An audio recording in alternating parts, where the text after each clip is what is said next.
Hello दोस्तों, नमस्कार, अस्सलाम वालेकुम।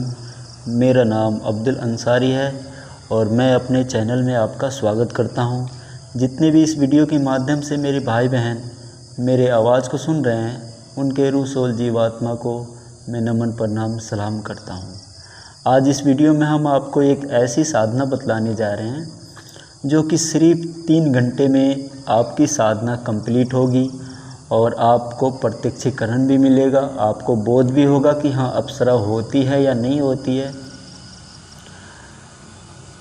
सबसे पहले तो अप्सरा, परी या दुनिया में जितने भी मखलूक़ात हैं,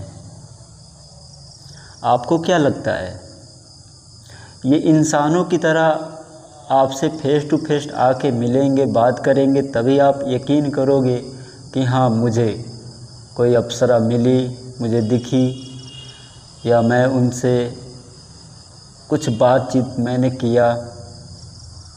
देखिए, भगवान दिखाई दे दे तो उनकी पूजा कोई नहीं करेगा आज के कलयुग में।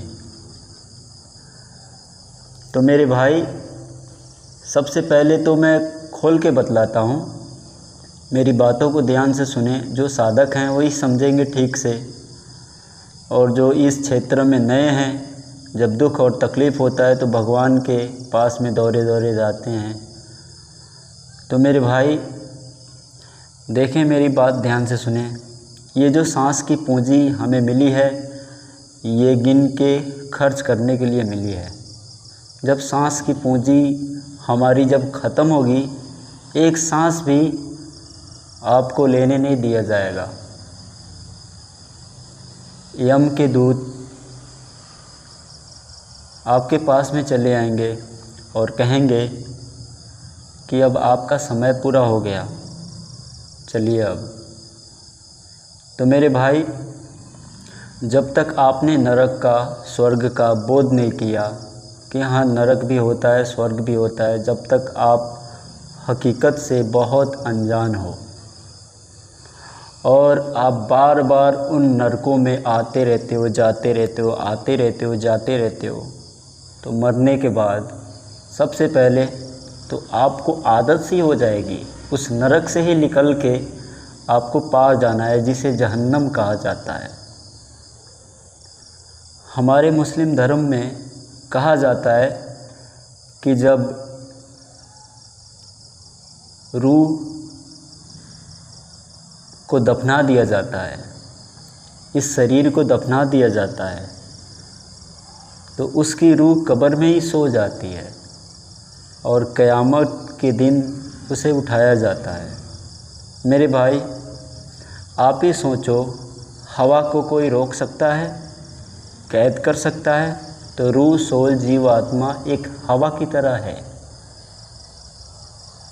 तो आपको ये थोड़ा भी विवेक और ज्ञान, थोड़ी भी बुद्धि नहीं है कि आपको कोई कैद कर दे जेल में, तो जेल में आप रहोगे, सोचोगे कि मैं कब निकलूं। तो उसी तरीके से आपको आदत लगी है घर में रहने की, तो आपकी रूह सोल जीवात्मा उस कब्र में कैसे सो जाएगी? सबसे पहले जो अप्सरा साधना मैं बतलाने जा रहा हूँ, ये अप्सरा साधना नाधिका अप्सरा साधना है और ये बहुत ही खूबसूरत साधना मैं आज देने जा रहा हूँ, जो कि अगर ये सिद्ध हो जाए आपको, तो जहाँ से सारी चीज़ें खाने पीने की या धन की कोई भी पदार्थ उतरता है, इन्हीं के स्थान से उतरता है। सबसे पहले किसी भी धर्म में कोई भी पूजा पाठ अनुष्ठान या कोई भी ईद, बकरीद या कोई भी पर्व किसी भी धर्म में हो, उस दिन से आप इस साधना को शुरू कर सकते हैं, या उसके लास्ट दिन जब ख़त्म होने वाला होगा उसके लास्ट दिन, पहले दिन या लास्ट दिन, या कभी भी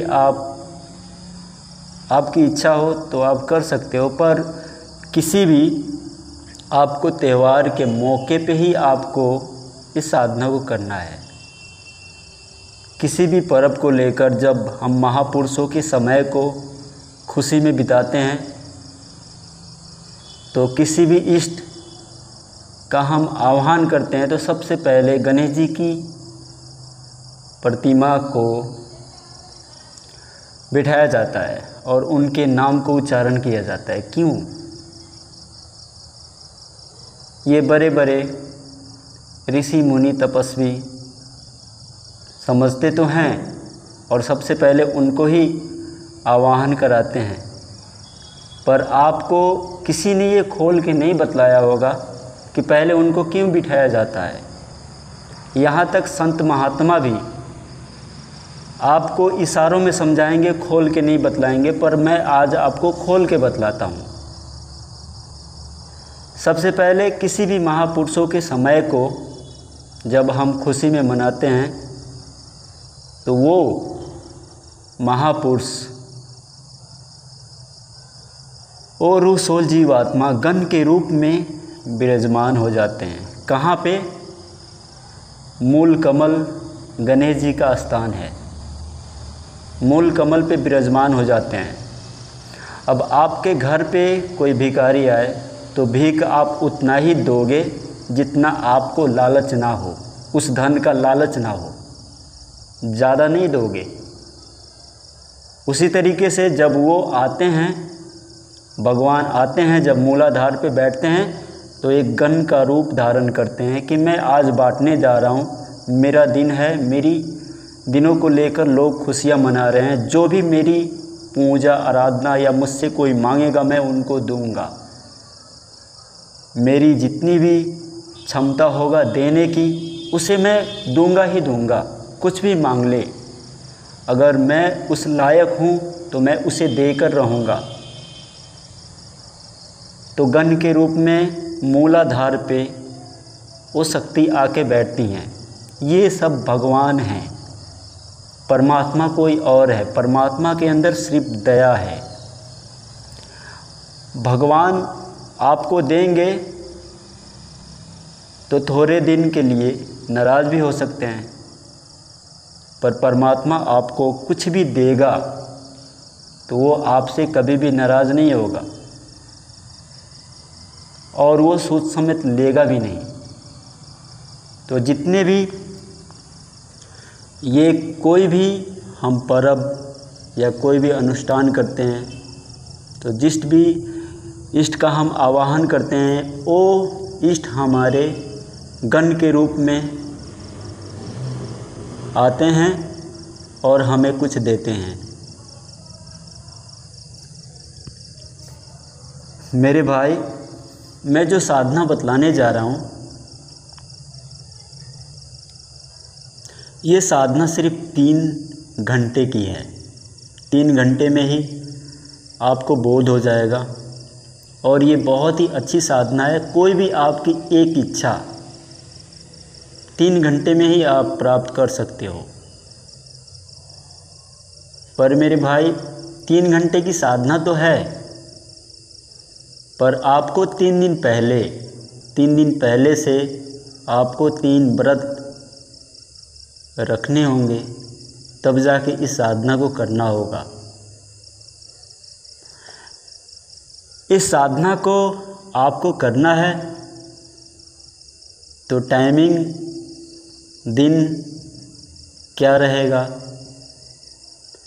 गुरुवार के रात्रि में 11 बजे से इस साधना को शुरू किया जाएगा और शुक्रवार के रात्रि 2 बजे तक इस साधना को करके और साधना के स्थान पे ही आपको सो जाना है।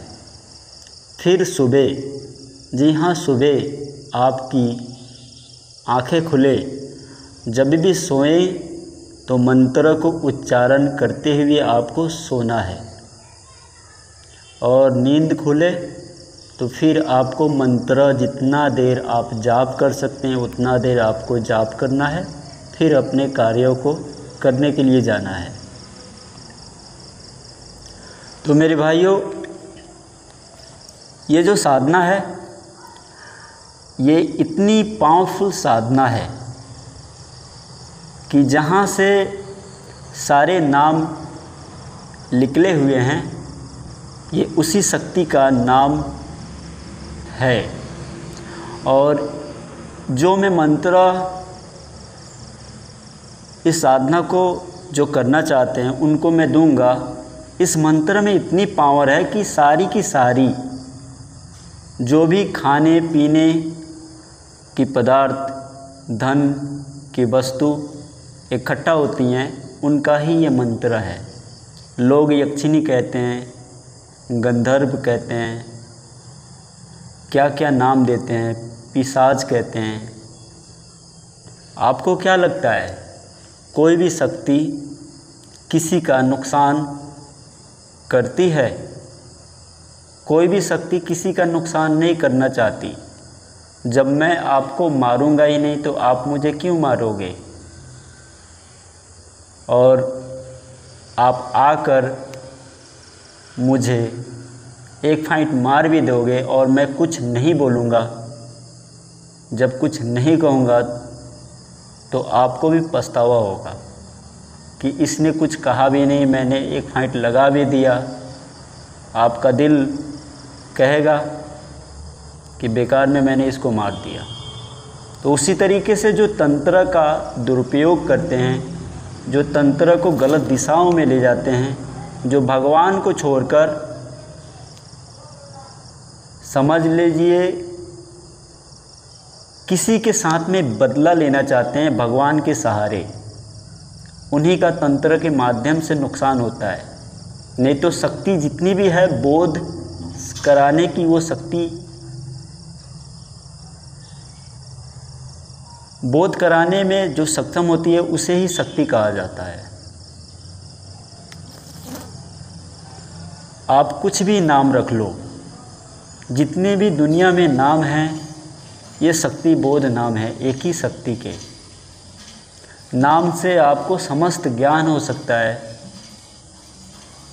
मोक्ष पाना है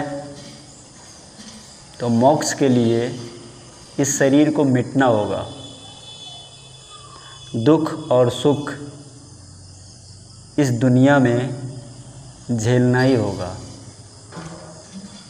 कोई भी ऐसा एक भी इंसान नहीं है जो भगवान का नाम ले रहा है दुखी नहीं है। सबको दुख होता है, थोड़ा बहुत ढकोसला उसके साथ में हो ही जाता है, क्योंकि ये संसार ही ऐसा है कि कहीं से ना कहीं से हवा आएगी, आपको थोड़ी बहुत हिलाई देगी। और जो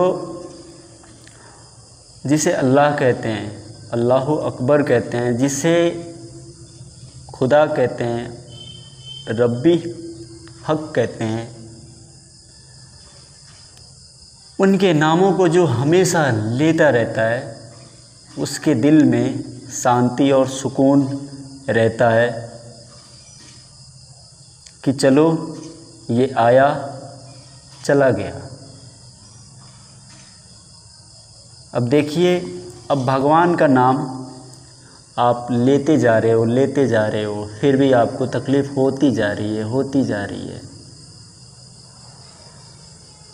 क्यों हो रही है? किस लिए हो रही है? ये इसलिए हो रही है कि आपको कुछ बड़ा मिलने वाला है, इतना बड़ा कि आप उसे संभाल नहीं पाएंगे। आपकी खुशी का कोई ठिकाना नहीं रहेगा, इसलिए ये दुख और तकलीफ़ आपको दिया जा रहा है। जब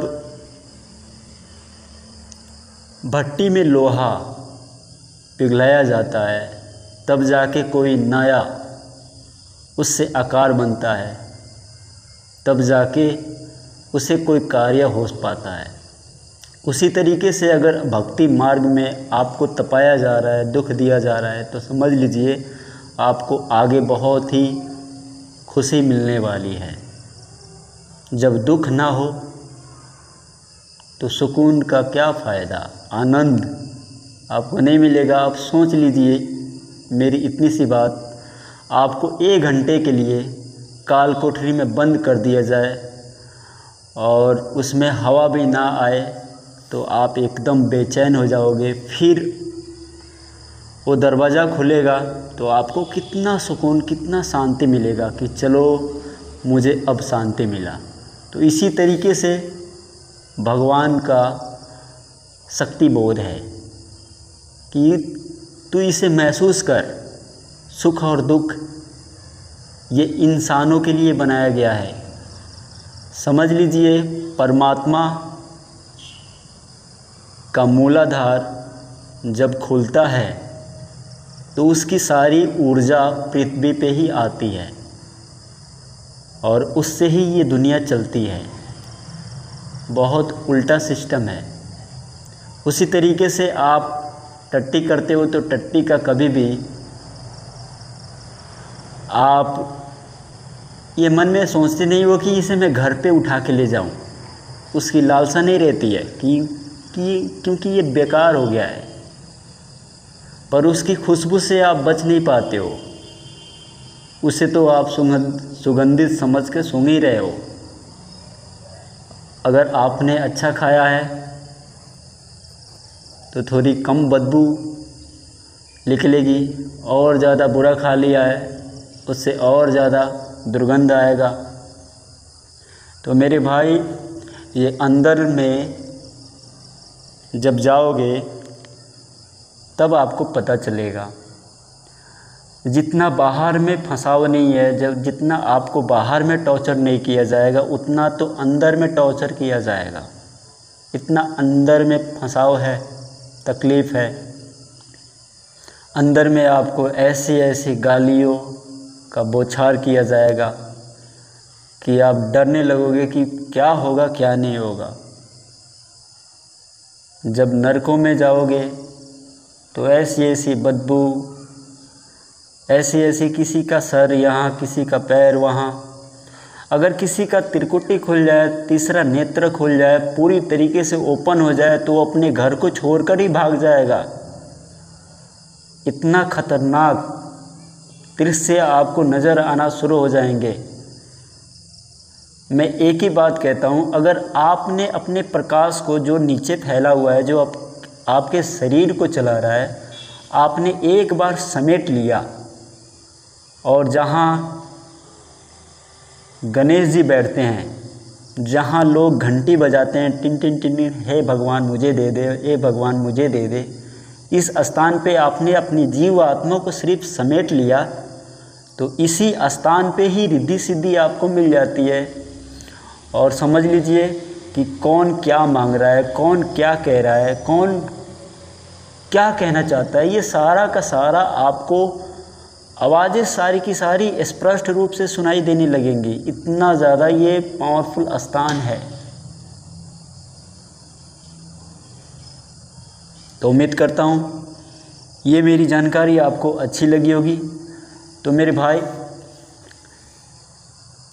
अगर आपको साधना करनी है तो मैं उन साधकों को मैं मंत्र बतला दूंगा। सिर्फ 3 अक्षर का मंत्र है, पर ऐसा मंत्र है कि इस मंत्र में कोई नेगेटिव ऊर्जा आपको छू भी नहीं तक सकती अगर मेरे तरीके से अगर जाप करोगे तो।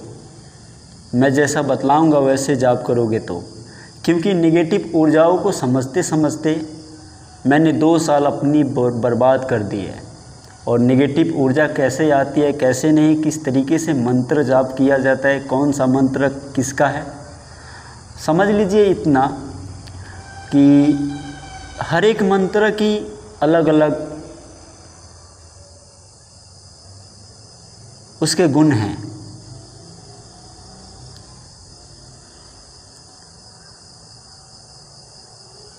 मैंने अभी अभी एक वीडियो अपलोड किया है, उसमें एक मंत्र मैंने बतलाया है। उस मंत्र को मैंने बतलाया है कि मतलब सबसे पावरफुल है, जिससे आप उच्चारण करोगे और उस मंत्र को अगर आपने सिद्ध कर लिया पूरी तरीके से, तो बड़े बड़े देवी देवता भी उस मंत्र के आगे ठहरते नहीं हैं, अपना स्थान छोड़कर भाग जाते हैं। भगवान देते हैं, लेते नहीं हैं। लेते हैं वही जो भगवान होते नहीं हैं। भगवान का काम क्या है? खिलाना पिलाना, आपको अच्छे तरीके से रखना। तो भगवान नाराज़ भी हो जाते हैं कभी कभी, पर परमात्मा कभी नाराज़ नहीं होता। जो अल्लाह है वो कभी नाराज़ नहीं होता।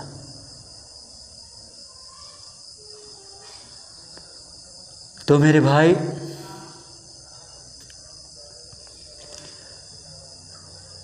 अगर जिस भाई को भी साधना करनी हो तो मुझसे संपर्क करें, मैं उसको मंत्र बतला दूंगा सरल तरीके से। आपके पास में पैसा हो या ना हो, पर यहाँ अगर आपने मैसेज किया, आपके भाव को देखा जाएगा, ज़रूर आपको साधना करवाया जाएगा। पहले बहुत इच्छा होती थी कि मैं लोगों को मंत्र बांटूं लुटा लुटा के, पर मेरे भाई, इस दुनिया संसार में इंसानों से खतरनाक भगवान है, तभी तो उनका नाम लिया जाता है। भगवान जब नाराज़ हो जाते हैं तो पता नहीं कैसी कैसी हरकतों को करने लगते हैं जो इंसान कर ना सके। करने में भी मतलब डर लगे उनको। तो भगवान को मैं भी मानता हूँ, उस अल्लाह खुदा को मैं भी मानता हूँ, इसीलिए मैं मंत्र उन्हीं को बतलाऊँगा जो वो मालिक मुझ तक उसे पहुँचाएगा। बाकी ज्ञान है, अगर आपको अंदर जाने में परेशानी हो रही है तो मेरे ज्ञान को समझ के ठीक तरीके से आप अंदर तक जा सकते हो। जब आवाज़ पकड़ लोगे अपने माइंड की, तो कोई भी चीज़ खींच सकते हो। आवाज़ पे ही ये दुनिया चल रही है। चलता हूँ, फिर मिलता हूँ नेक्स्ट वीडियो के साथ। धन्यवाद, दुआ में याद रखिएगा।